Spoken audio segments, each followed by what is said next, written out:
Hi everyone, this is Veronica, and today our topic of discussion is about Adaptation Fund. So what is this fund? What is the value of this fund? We'll discuss, and what is the use of this fund? We'll discuss in detail. For my video updates and queries, you can connect with me on Instagram and Facebook because I feel together we can make a difference. So now I will tell you about the relevance of this topic in your exam. It will be covered in your mains paper 1, climate change. At objective level, you should know about what is adaptation fund. Subjective level, you should know what is clean development mechanism. See, everything is related to climate here, so funds will be used for climate. So you should be aware, because climate change is very important topic for exam, so you should know about the various funds. So this is a very factual topic. You will learn about various funds, from where the money, the finances are allowed for the clean development of the environment. So starting with the Adaptation Fund, this is basically an international fund, and it finances all kind of projects and programs whose aim is at developing countries. So these finances in Adaptation Fund are given to the developing countries to adapt to the harmful effects of the climate change. So this was basically set up under Kyoto Protocol. So you tell me in the comment box about what was Kyoto Protocol, what was the time period of Kyoto Protocol. We'll discuss about this also. So it was set up under Kyoto Protocol of the United Nations Framework Convention on Climate Change, that is UNFCCC. So this adaptation fund, so there is a managing board also, which is known as AFB, Adaptation Fund Board. The Secretariat of Adaptation Fund Board, it provides all kind of finances for research, advisory, administrative, and the array of other services to the board also. So this consists of an international staff based in Washington DC. That is about the board. And the World Bank also serves as the trustee of the Adaptation Fund Board. Okay, Adaptation Fund. For the Adaptation Fund, World Bank acts as a trustee. Now there are various members. Talking about the members of this board, so it is composed of 16 members and 16 alternate representing Annex 1 countries, non-Annex 1 countries, and least developed countries are also there. Small island developing states are there, and regional constituencies. So this AFB, it meets 3 times in a year, that too in Bonn, Germany. And even the German parliament, they have conferred some legal capacity to this board also. Now, what is their funding mechanism? Adaptation Fund, this was the primary reason to initiate this fund, was to finance by a share of proceeds from clean development program. So it was a part of clean development mechanism, so where the project activities also with the funds from other sources. So it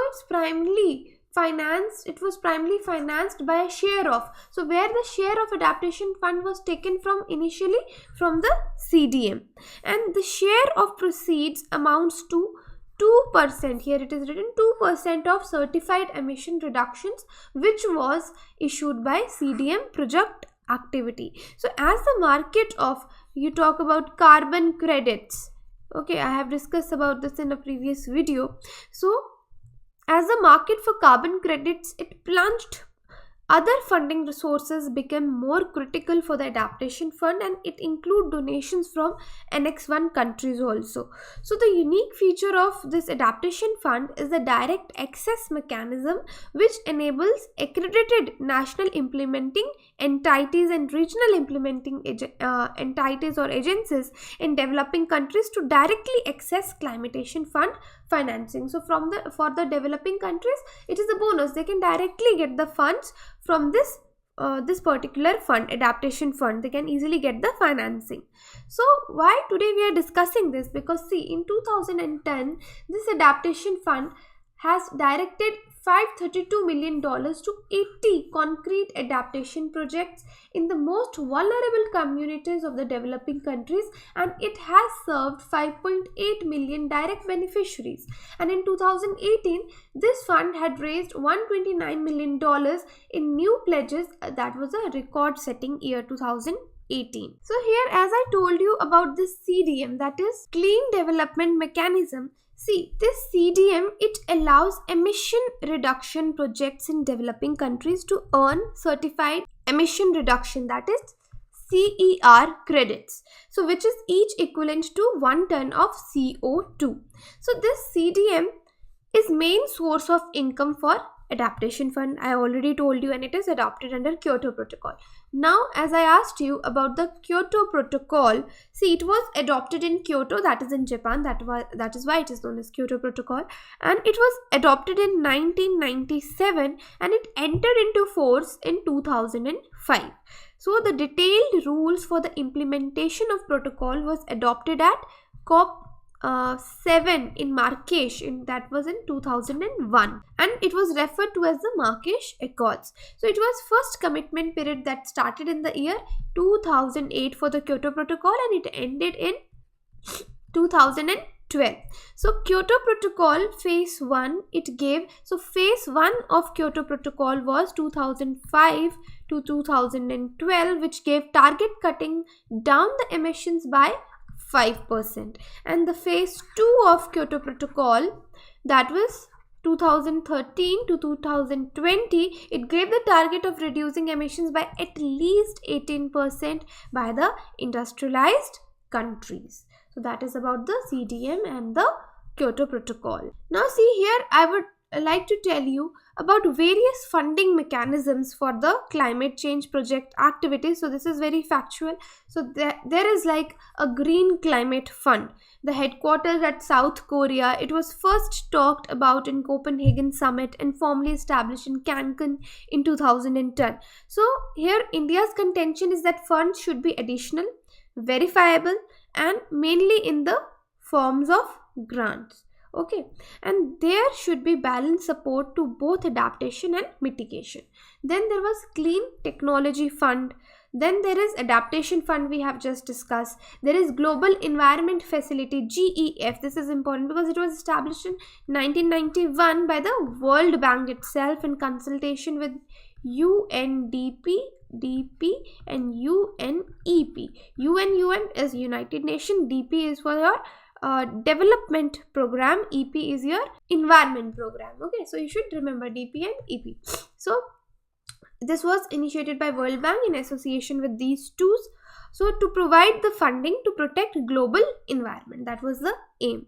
Now there are various initiatives which are started by India. For example, National Clean Energy Fund is there, from cess on the coal produced or imported. Then financing and promoting clean energy initiatives is the aim here, and green energy, for example, they started green energy corridor, installation of solar, photovoltaic, etc. under this project. Then you have National Adaptation Fund for climate change. So this is to assist meeting the cost of national and state level adaptation measures in areas that are particularly vulnerable to adverse effects of climate change. Then various Indian initiatives, they started under national and state action plan on climate change. So there were around 8 missions here. For example, National Solar Mission was under it. The target has been revised various times till 2022. The National Mission for Enhanced Energy Efficiency is there. You want to achieve, perform, achieve and trade here. That is PAT. Perform, achieve and trade. So framework for energy efficiency, efficient economic development, star rating of appliances started under it. Then National Mission on Sustainable Habitat, where energy efficiency in buildings, urban planning, improved management of solid. Then there was a liquid waste model shift towards public transport, improving resilience of infrastructure, community-based disaster management. Everything was talked under sustainable habitat. Then National Water Mission, increase in water use efficiency by 20% through regulatory mechanism with differential entitlements, right? So then there were like National Mission for Green India, it also started, where we wanted to increase the forest cover. Then National Mission for Sustainable Agriculture, which had around 10 key dimensions for adaptation and mitigation. So this is all factual. You should remember the names and somewhere the aims and objectives. So even if you forget what was the amount which was given, because it keeps on revising what was the, but aim you should remember that is almost same. Sometimes you are targeting forest, sometimes you are targeting agriculture, you are targeting renewable energy, you are targeting clean energy initiatives, right? So you should remember that. And then for example, like this, the National Mission on Strategic Knowledge for Climate Change. So here it was a bioenergy mission. It was launched during 12th 5-year plan to boost power generation from biomass. So everything we are doing for climate. So that is why there are various programs. Then even in the 4 new missions were added later on. For example, your wind mission was added. That was modeled on National Solar Mission. Then waste to energy mission, harnessing energy from all kinds of waste. Then mission on dealing with climate impacts on human health by Health Ministry. Then there was a separate mission on India's coastal areas, which was to prepare an integrated coastal resource management plan, because we have a long coastline, so we can even utilize that, right? So the aim of today's lecture is to sensitize you with all kinds of funds that are available for climate change, because when you write an answer in mains exam, if you mention some of these, you can get extra marks, right? So this is all about today's lecture. Thank you. So this is the channel StudyIQ. If you're preparing for UPSC or any government exam, our pen drive and tablet courses are available. If you're preparing for UPSC CSE 2020, our pen drive course is available, where you can find 100% coverage of UPSC vast syllabus. Daily current affair updates will be available. Self-paced learning process is provided. This course has been prepared by top faculties of StudyIQ, and now you can purchase this course at Rs 625 per month only. For additional information, you can visit our site, and there are the phone numbers also given. You can call them and gain the additional information. You can connect with me for my video updates on Instagram and Facebook, because I feel together we can make a huge difference. For queries, you can even email me. Thank you so much.